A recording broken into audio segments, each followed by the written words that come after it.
Like the hat? Ever wonder if there's one particular dish that's common to most world cultures? Well, there is. In Poland, they call it pierogi. In China, jiaozi, or wonton. In Japan, they've got pot stickers. Ukrainians enjoy vareniki, the Jews kreplach, Koreans mandu. While up in Siberia, babushkas still stash pelimeni, or however you say it, and banks of snow for winter storage. And Italy has ravioli.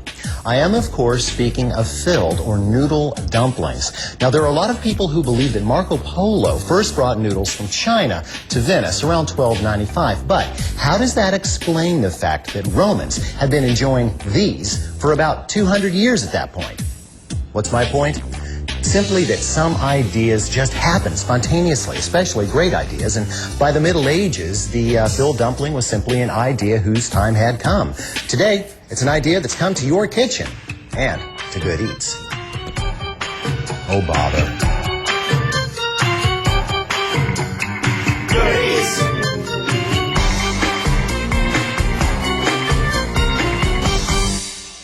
Since this is only a half-hour show, we're going to have to bypass some of the lesser-known varieties of filled noodle and stick with those Americans love best, like ravioli, which is not made from the same kind of pasta as extruded pastas like this spaghetti. This is made from nothing but water and a high-protein flour called semolina, which is milled from a particular kind of wheat called durum.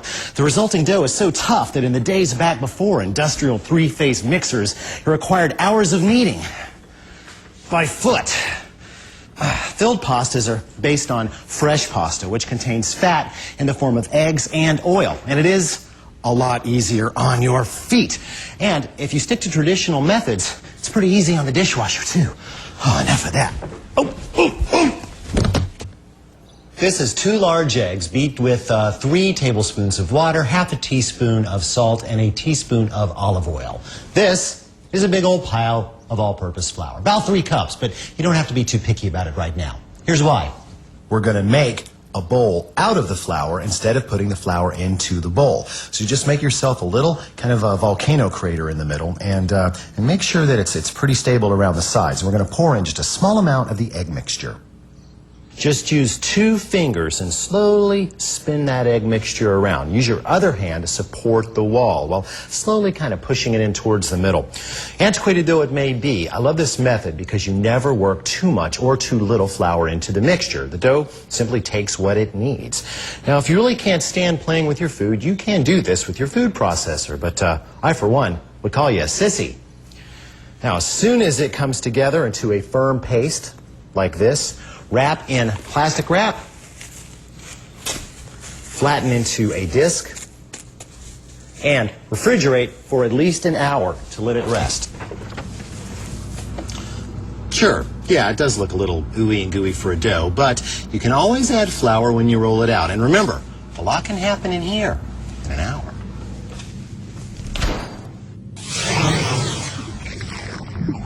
Given some time, the flour particles will hydrate or soak up the surrounding moisture.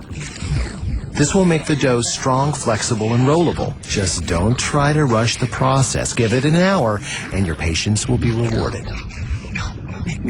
Now, speaking of rolling,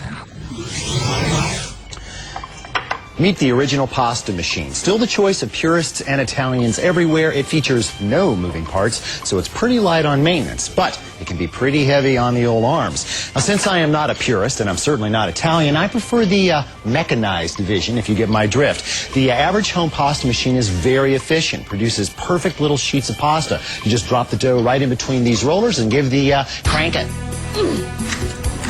Although all manual pasta rollers are based on the same design, there are details worth noting. This knob changes the space between the rollers. Since most pasta recipes ask for doughs of specific thickness, you want this to be clearly indexed. Most machines come with a set of cutters that turn sheets into ribbons. For ease of use, look for a machine with a removable cutter. And since pasta becomes hard to manage to longer guests, look for the widest machine you can find. There's nothing better for cleaning than a pastry brush. And last but not least, look for a model that has an optional motor. You may not want to make the investment up front, but if you make a lot of noodles, you will eventually. Oh, and by the way, My people were making filled noodles when Rome was just a mule stop on the Tiber. I know that, W, but that is another show. Oh, really? Well, then, arrivederci. Hey, no, give me that handle. Hey, come on, this isn't funny anymore.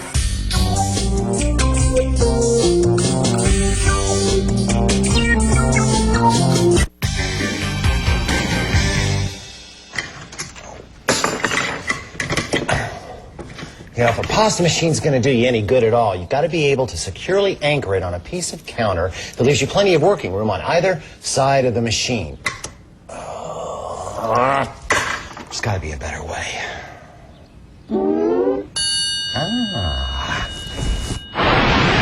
An ironing board will provide the perfect pasta rolling platform. Now, it's easy to attach things to ironing boards because they make them out of perforated metal to keep the weight down. So all you have to do is find a couple of holes, take a nice pick, and heck, it's only a $10 ironing board cover. Small sacrifice to make for perfect pasta. You only need some kind of bracket.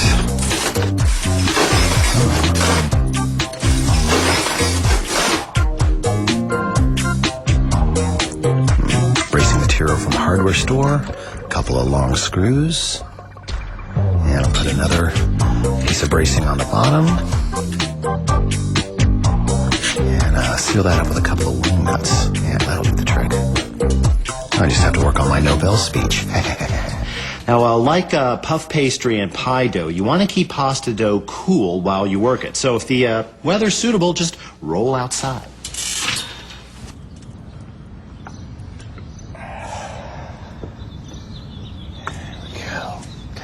Step 1. Remove any arm or finger adornments that the pasta might catch on. Step 2. Lightly flour the ironing board. Since it's fabric, it won't take near as much to do the job as it would if you were using a hard surface like a counter. Step 3. Using a dough blade or a board scraper or bench scraper, cut the dough into equal portions and kind of shape each one into something that looks like a white candy bar. Then send that through the pasta machine at its widest setting. Now, at this point, we're not shaping the pasta. We're kneading the dough. Fold it over in thirds, kind of like a wallet. Turn it 90 degrees and send it through the machine a second time. This is going to stretch out the gluten formation and make a strong, flexible, stretchable dough. Fold into thirds, turn 90 degrees and send it through a third and final time. Still at the widest opening. Now, we're ready to actually shape the pasta. So dial to the next size down, number 2, and send it through.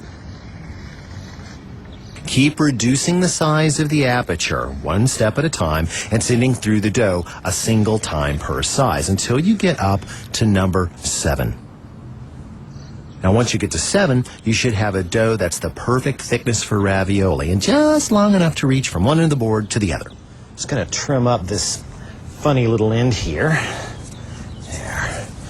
And get a little space to actually fill the dumplings. Now, some folks do this completely freehand, but when I do that, I end up with something that looks like, I don't know, the dumplings of Dr. Kilgari. And that's why I always use a yardstick. What I basically do is just put the yardstick about in the middle and make yourself a little mark, a little indentation, just enough to guide your hand when you're filling. When it comes to the delivery of the filling, I like to go with something really, really small, like a teaspoon, okay? Now, it doesn't seem like a lot, but we've got a very flavorful filling, and that means... What? Flavorful filling. The nice thing about ravioli is that you can fill it with just about anything that won't give off liquid. Added liquid would be bad. And since you only get a little bitty bit of the filling with every bite, we want to make sure that the filling is really, really flavorful. And so, what do you know? Leftover Good Eats meatloaf mix. That'll be perfect. Of course, we might want to add a little extra flavor.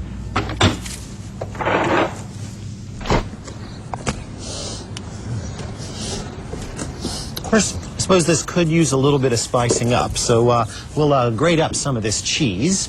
Parmesan, you could use Romano. You know what, I think a little vinegar would be nice, say balsamic vinegar. And we need an herb, oregano. Oregano will do very, very nicely indeed. Perfect. Now let's just stir this together briefly. It's also good to loosen up that mix a bit. There. Now, we'll start laying this out every couple of inches. Any less than 2 inches, and we won't have enough dough around the filling to seal properly. Any more than that would just be silly.